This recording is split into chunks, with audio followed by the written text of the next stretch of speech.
What's up, guys? We're back with another tale of the tape, and I gotta give myself more time with these. So what I'm gonna start doing is talking over the entrance. Now this one, oh man, this is a fan favorite. CM Punk versus Stone Cold Steve Austin. Tale of the tape. Similarities and differences. Let's get into it. This one's gonna be a tough one because they are very, very similar. But at the same time, they are a little different. But at the same time, they're extremely similar. Now, let's get into the both of these guys and how they transcended wrestling and how they just took the ball. I don't want to say the ball, but took the bull by its horns and kind of swerved it into a different direction. One premeditated. One, not all that premeditated. So, first I want to say there will be a playlist in the description for this series if you want to see the other Tale of the Tapes. Next, I want to ask you guys, if there's a Tale of the Tape that you want to see, leave it in the comment section below. And last but not least, I need you guys' support on this by dropping the likes so that we can get this thing seen, get this thing out there a whole lot more, bring that wrestling viewer base to these videos so we can have some intelligent discussions below in the comment section. Now that we got that out of the way, oh man, Stone Cold Steve Austin. Alright, so first, let's talk about how both of these guys made their splash into sort of kind of mainstream. And I'm going to tell you guys why WWE failed big time. Big time, and it's costing the company. It's probably going to cost the company in the long run with what they did with CM Punk. Now, we can look at Austin, and we can see that they brought him in as a generic guy, the ringmaster, kind of like what they did with Punk. They brought in CM Punk under his normal character name, which is CM Punk. But at the same time, the gimmick that they gave him, they try to white meat him. You know, they try to, what is it called, blue collar the guy down. Give him that whole gimmick of I don't drink, don't smoke, I'm straight edge and things like that. And that really wasn't resonating with the audience. But the CM Punk character himself really did. CM Punk was already a star before he even came to the WWE. And that's just for the work that he did on the indie circuit. Now, when it comes to Austin, not so much. Now, when it comes to in the wrestling business, those guys knew who Austin was. But when it came to the audience and mainstream audience, no one knew who he was. I mean, sure, he did the Hollywood Blondes in WCW. He did a little stint in ECW where he was pretty much just cutting promos. We all know how Austin got to the WWE, and we all know his story. But it's not the same when it comes to CM Punk because, I mean, hell, he was the internet darling.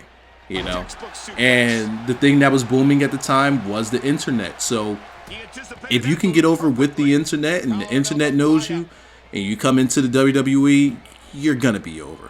Because what WWE fails to understand is that I want to say 80% of their fan base is the internet market, and they just can't seem to grasp that and try to start working the internet.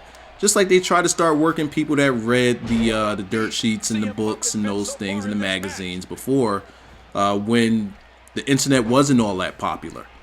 Now, Austin, when I say that these guys had one premeditated and one not so much, Austin's was sort of kind of premeditated. His run to the top. He became that kick-ass, swearing, over the top, hey, watching it, I thought he was a heel, but the more I understood wrestling, I realized that he was a face. And he was the face of the company along with The Rock. Everything he did was against the grain, against the rules, and it resonated with the crowd. It was what the crowd wanted. And I think that because Vince was more hands-on with Austin and the booking team wasn't so big as it is now, as it was in the Austin days or the Attitude Era, Vince was able to put himself into it. And in order for this thing to get over, in order for Austin to get over, he had to feel the crowd. And I'm talking about Vince here. Vince had to feel the crowd. And if you're going to hang with Austin, and Austin already got the crowd in the palm of his hands, you damn sure better realize that you got to work that crowd too. It's not, oh, somebody else wants to book this way. No, you got to feel the crowd and go along for the ride. And the ride pretty much was dictated, or let me say the Attitude Era was pretty much dictated by the crowd. If the crowd loved it, they put it out there. If the crowd shat on it, they stopped. Or, you know, they just didn't give it as much of a push. Look at The Rock.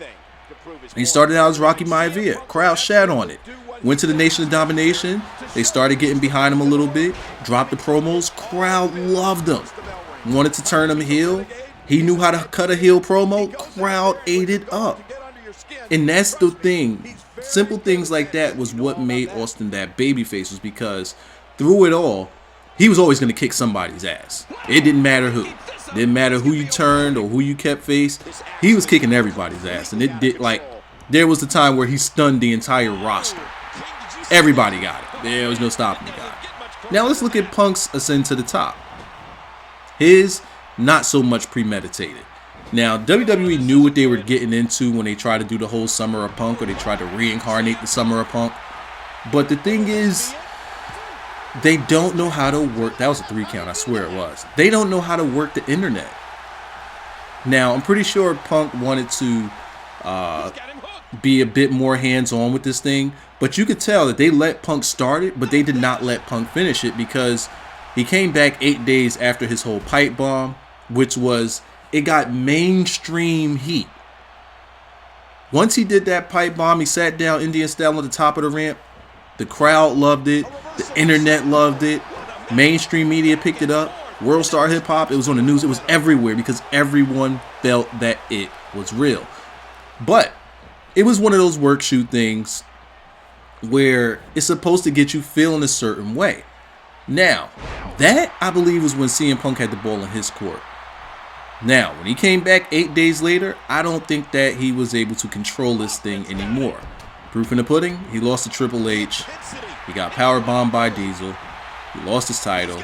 And it was just a mess from there on. And then, thinking after that, the guy barely main evented anything.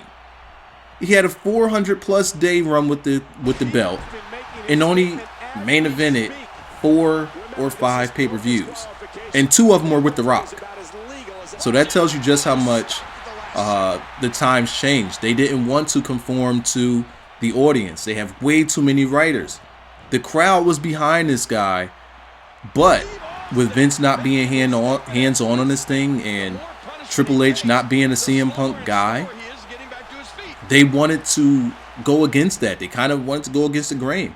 Now, Triple H, at the time of Austin's ascent to the top, he wasn't all that positive about that either, because it didn't centralize him, and he, you know, managed to force his way into that main event picture once Austin started getting the injury bug, and that's when Triple H got into it. And I believe that when he seen the same thing happening with CM Punk, and CM Punk was getting that good heat and that good mainstream media, it wasn't about him, and he put himself into it and he destroyed it. Now, sure, he got the long title reign after, but can we say that it was a successful run? No. Why do I say that this thing hurts WCW or WWE in the long run? Oh my God, WCW. I believe that it hurts WWE in the long run because look at where WWE is now. Daniel Bryan, hurt. Roman Reigns, hurt. You have a champion that's there once in a blue moon. All this time that this guy's been hurt, I believe that CM Punk could have been at the top destroying. But they soured on this guy way too early, and they just refused to conform to what wrestling fans would like. And it's just going down the shitter.